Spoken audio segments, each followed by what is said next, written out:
En fait, la deuxième partie des audiences visait à ce que les gens qui souhaitaient le faire puissent présenter leur mémoire à la commission et répondre aussi à quelques questions que la commission pouvait avoir pour eux suite au dépôt de leur mémoire qui ont été consultées au préalable. Donc, c'était l'occasion pour les intervenants de venir présenter leur mémoire et d'approfondir certains sujets qu'ils souhaitaient mettre de l'avant, comme les mémoires pouvaient être de dizaines de pages. C'était super pertinent pour eux d'approfondir peut-être quelques sujets qu'ils souhaitaient mettre de l'avant auprès de la commission.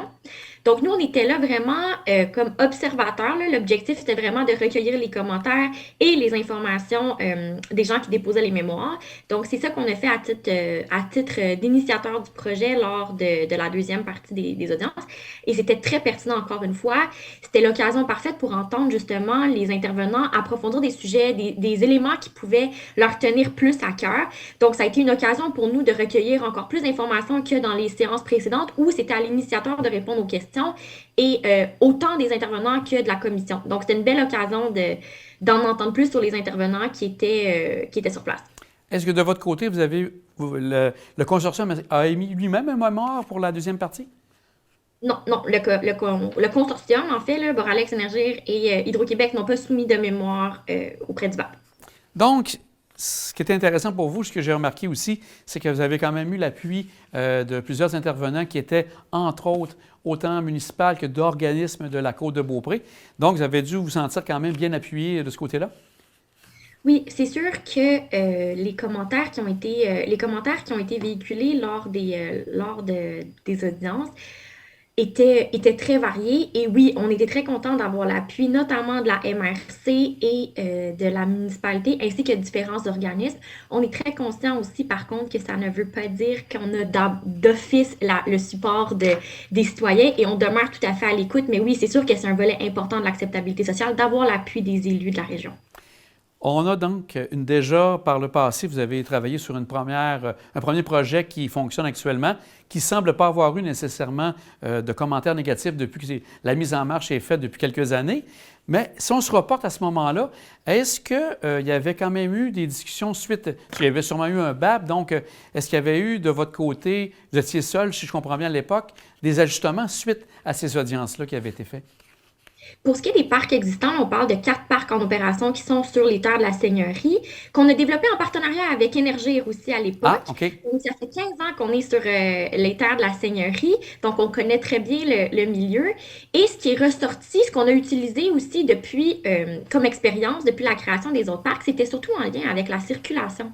Donc, pour ce parc-ci, on s'était engagé à créer un chemin d'accès qui allait passer uniquement sur le territoire de la Seigneurie de Beaupré afin de minimiser l'impact sur la circulation locale. Donc, l'idée, c'était de reculer des zones habitées. Et puis, suite aux consultations qu'on a eues pour le secteur des neiges, on a repoussé encore plus le chemin d'accès qui est sur les terres afin d'être plus loin des zones résidentielles. Donc, ça, c'est un élément qui est ressorti aussi lors des consultations avec la communauté pour le parc des neiges, mais c'était aussi une préoccupation qu'il y avait eu à l'époque lors de la création des premiers parcs. Donc, c'est une expérience qu'on a tirée de notre premier développement. Et si on regarde, il y a eu bien sûr là, différentes informations, différents mémoires qui ont été présentés. Avec tout ça, est-ce que ces éléments-là peuvent vous amener à ajuster le projet que vous aviez en tête ou vous préférez attendre peut-être avoir la réponse du BAP? Comment vous travaillez cet aspect-là? En ce moment, on est toujours en cours d'optimisation du projet. Donc, tous les commentaires qui nous ont été faits depuis soit la séance d'information publique ou les audiences qui ont eu au mois de février, c'est toutes des informations que nous, on utilise pour l'optimisation du projet. Comme on l'avait déjà expliqué, il y a plusieurs éléments à prendre en considération dans cette optimisation-là, notamment des éléments techniques qu'il faut prendre en considération. Mais c'est certain que les préoccupations qui ont été soulevées, notamment en lien avec le paysage, sont prises en considération dans l'optimisation du projet. Puis, c'est vers ça qu'on travaille. L'idée, c'est de développer le meilleur projet pour tout le monde et prendre en considération les préoccupations qui, je le redis, sont très légitimes. Donc, nous, ce qu'on est en train de voir présentement, c'est si c'est possible pour nous de déplacer quelques éoliennes du secteur qui était visé, des 17 éoliennes dont on a parlé précédemment. L'idée, c'était de voir si on est capable d'en déplacer quelques-unes et ça fait partie du développement de l'optimisation du projet. Parce que, comme vous dites, un des éléments importants pour avoir écouté, bien sûr, les différents intervenants, ceux qui sont opposés actuellement au projet actuel, la zone de 3 km est vraiment un des points importants actuellement à Shop, on pourrait dire, pour avoir une acceptabilité sociale là, intéressante de ce côté-là. Donc là, vous êtes à évaluer ce qu'eux aimeraient voir, cette distance-là de 3 km le plus loin, le plus près possible par rapport à une éolienne, par exemple. L'idée, c'est vraiment d'optimiser le projet au maximum pour développer vraiment le meilleur projet. Donc, on prend tout en considération, y compris, comme je le disais, les préoccupations en lien avec l'impact visuel. Ce sont tous des éléments qui sont pris en considération pour l'optimisation qu'on est en train de faire. Puis, s'ajoute à ça, évidemment, là, les éléments techniques et environnementaux qu'on doit prendre en considération. Mais oui, certainement, ce sera pris en considération pour l'optimisation. Il y avait aussi la partie qu'on a eue dans quelques mémoires. On a parlé d'avoir un moratoire pour pouvoir permettre de s'asseoir encore et discuter, peut-être justement à maximiser, optimiser tous les joueurs dans dans tout ce projet-là. Qu'est-ce que vous pensez d'un moratoire? Est-ce que ça vient retarder trop la demande qui est faite par sûrement le gouvernement qui cherche à à optimiser ses demandes en électricité et ses besoins d'électricité? Oui, donc un des éléments qui est revenu, c'est vraiment la raison d'être du projet. L'idée derrière ce projet-là, c'est de répondre rapidement à un besoin énergétique au Québec et c'est ce que vient faire le projet éolien des Neiges secteur sud notamment. Ensuite, l'idée du moratoire, nous, l'idée derrière le projet, c'est de développer le meilleur projet possible. Puis, ultimement, c'est au gouvernement de voir s'il veut aller de l'avant avec notre projet et les autres projets. Donc, en lien avec le moratoire, nous, c'est pas un élément sur lequel on peut se prononcer. Toutefois, je peux vous assurer que l'idée, c'est de développer le meilleur projet tout en répondant à un besoin qui a été qui a été énoncé par le gouvernement. Il faut aussi se rappeler que les projets éoliens, le développement des projets éoliens est aussi régi par la loi sur la qualité de l'environnement. Donc, ça, c'est toujours pris en considération, ainsi qu'un processus d'évaluation et d'examen sur les impacts. Donc, tout ça, c'est un processus qui est très normé. Donc, le développement éolien se fait en fonction de ces règlements et lois-là, justement pour s'assurer que tout est fait en bonne et due forme. Et on voit que ça a quand même un peu débordé du projet secteur sud de la MRC de la Côte-de-Beaupré. On a touché à d'autres projets, même à ce qui s'en vient dans les projets futurs. Est-ce que ça change un peu la manière que vous voulez travailler le projet ou ça vous met peut-être certaines considérations que vous avez à faire peut-être pour des projets futurs?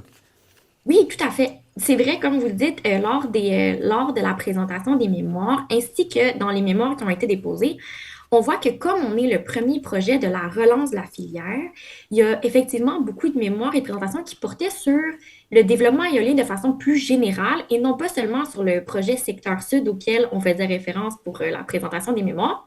Donc, on a eu un éventail de recommandations et de demandes qui étaient en lien avec le développement éolien de façon générale.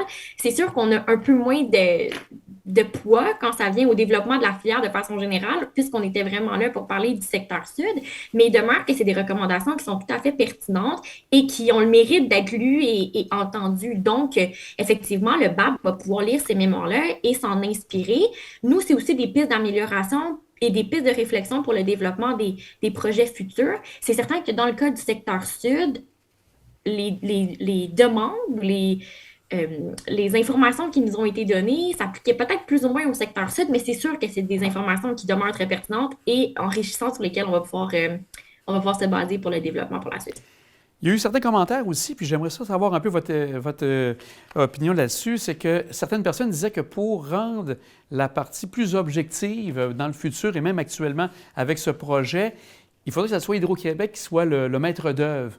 Donc, pour vous, c'est sûr que vous avez un partenariat avec Hydro-Québec, bien sûr, qui est bien impliqué, mais d'avoir à vous retirer, c'est sûr que ça fait un peu spécial et ça doit faire un peu particulier d'entendre ça. Comment vous avez réagi suite à ça en disant, bien, avoir un côté objectif, il faudrait que ce soit seulement qu'Hydro-Québec qui soit le maître d'œuvre, comme avec Hydroélectricité, par exemple? En fait, c'est sûr que notre opinion, nous, c'est qu'on a besoin de tout le monde pour la transition énergétique. On fait face à des besoins qui sont importants, des défis qui sont importants et les expériences de tous doivent être mises de l'avant dans ce contexte-là si on veut réussir vers cette transition énergétique-là. Ensuite, le rôle des producteurs indépendants comme Boralex, c'est d'amener une expertise et une agilité dans le développement des projets. Dans le contexte de notre partenariat avec Hydro-Québec et avec Énergir, l'idée, c'est d'aller tabler sur les forces de chacun, les expériences et la complémentarité de nos expériences. C'est sûr que nous, on a une expertise en développement de projets éoliens. Dû aux dernières décennies qu'on a passées à développer des projets éoliens, on connaît bien le milieu, on connaît les défis, on sait comment doit fonctionner le développement d'un bon projet. Ensuite, Hydro-Québec a aussi son expertise, notamment dans le développement et l'entretien de barrages hydroélectriques, des lignes de transport, en efficacité énergétique. C'est tous des compléments qu'on va chercher dans le développement du projet. Donc, on pense que c'est une force d'avoir les trois partenaires dans le développement d'un projet comme des neiges. Et je pense que la valeur des producteurs indépendants est reconnue par le gouvernement et par Hydro-Québec. Il faut dire aussi que dans le développement de projets, comme le nôtre, et où ce sont des producteurs indépendants, disons-le comme ça, ou privés, c'est des investissements aussi qui le sont. Donc, il y a un avantage économique aussi que ce soit les entreprises qui, elles, investissent pour le développement de ces projets-là. Donc, c'est pourquoi nous, on est d'avis qu'un projet comme le nôtre, développé en partenariat, vient avec beaucoup de bénéfices et vient justement mettre de l'avant les forces de chacun pour justement arriver à un meilleur projet. Et ça devient un plus, je crois, pour vous aussi, dans la région, pour les retombées qui touchent la région où vous êtes basé pour un projet. Oui, tout à fait. Les retombées économiques, on a eu la preuve dans le développement des parcs passés. Pour la phase de construction, pour les derniers parcs, on parlait de 300 millions de dollars pour la région de la Capitale-Nationale et de 35 millions de dollars pour la Côte-de-Beaupré. Donc, c'est des montants qui sont importants. On parle de la construction, puis on est capable de viser, on vise à ce que ça se reproduise aussi pour la suite, pour les projets qui sont à venir. Aussi, c'est sûr que dans les mémoires qui ont été déposées, il y a eu la partie consultation où les gens se sont dit, bien, on a posé des questions, on n'avait pas nécessairement soit des réponses rapides ou peut-être pas nécessairement de réponses. Est-ce que ça, cet aspect-là, vous avez à la retravailler ou à l'améliorer selon ce que vous avez eu comme information? C'est certain qu'on est toujours dans un processus d'amélioration, puis évidemment, on veut améliorer nos façons de faire. Par contre, je tiens juste à préciser que depuis 2021, on a tenu plusieurs séances d'information et de consultation, que ce soit en virtuel lors de la pandémie ou en personne, auxquelles plusieurs citoyens ont participé. Un nombre important de citoyens ont participé, avec qui on a pu échanger de façon individuelle. Donc, on a été capable de recueillir leurs questions, de répondre à leurs questions, d'avoir une approche très personnalisée, avec qui on a fait des suivis. Ensuite, pour ce qui est des façons de contacter ces gens-là pour les inviter, on a fait du publi-postage, on a fait de la publicité dans les médias locaux. On a aussi demandé à la MRC et à la municipalité d'utiliser leurs canaux de communication, notamment des pages Facebook, pour justement entrer en lien avec les citoyens pour s'assurer qu'il y ait une participation et qu'ils soient informés des séances d'information. Au terme des séances d'information, de consultation qu'on a eues avec les citoyens, il y a quelques améliorations qui sont sorties aussi, notamment le chemin d'accès qui est exclusivement sur les terres du séminaire pour s'assurer de ne pas impacter ou d'impacter le moins possible la circulation locale. Ça a été un des éléments qui est ressorti. Ensuite, on a aussi développé, suite aux préoccupations sur l'impact du paysage, on a fait faire des simulations visuelles, des maquettes 3D proactivement avec l'aide des experts indépendants pour justement arriver avec un rendu réaliste de ce à quoi pourrait ressembler le projet dans une phase d'implantation. Donc, ce sont tous des éléments qui ont été mis de l'avant, qui sont ressortis de ces consultations-là. Donc, les discussions qu'on a eues avec les citoyens ont servi à l'amélioration du projet, notamment au réaménagement des sentiers pour les clubs de chasse et pêche. Donc, c'est tous des éléments qui ont été pris en considération dans des phases de consultation. Aussi, par rapport à l'acceptabilité sociale, est-ce que vous croyez qu'avec les ajustements que vous êtes en train de travailler, est-ce que vous allez gagner l'acceptabilité sociale pour la plupart des gens? Parce que, bien sûr, vous l'avez du côté, bien sûr, des gens, des partenaires comme la MRC, les municipalités autour, etc., des représentants d'organismes. La population, il y a certains gens sûrement qui sont qui apprécient vraiment ce projet-là, d'autres qui sont à convaincre. Est-ce qu'avec les ajustements, vous croyez être capable d'aller chercher les gens qui n'étaient pas nécessairement d'accord actuellement avec le projet? On l'espère. C'est certain que l'idée, c'est d'améliorer le projet au maximum et de le développer en fonction de ce qui nous a été demandé dans la mesure du possible, je tiens à le rappeler. C'est sûr que c'est notre volonté. Ensuite, comme vous l'avez dit, c'est certain qu'il y a plusieurs acteurs du milieu, incluant des citoyens qui sont en faveur du projet pour les raisons qu'on a énumérées précédemment, notamment les retombées économiques. et la transition énergétique de façon générale. Donc, oui, on a beaucoup d'apport, on a beaucoup de support de la part des citoyens. Il y a effectivement, comme je le mentionnais, des citoyens pour qui les préoccupations sont grandes et on espère être capable de répondre à ces préoccupations-là. On veut aussi mettre sur pied une table de concertation qui va servir à réunir les gens du milieu pour travailler de concert avec eux, pour mettre sur pied des projets qui pourraient être structurants pour la région et qui pourraient les impacter positivement.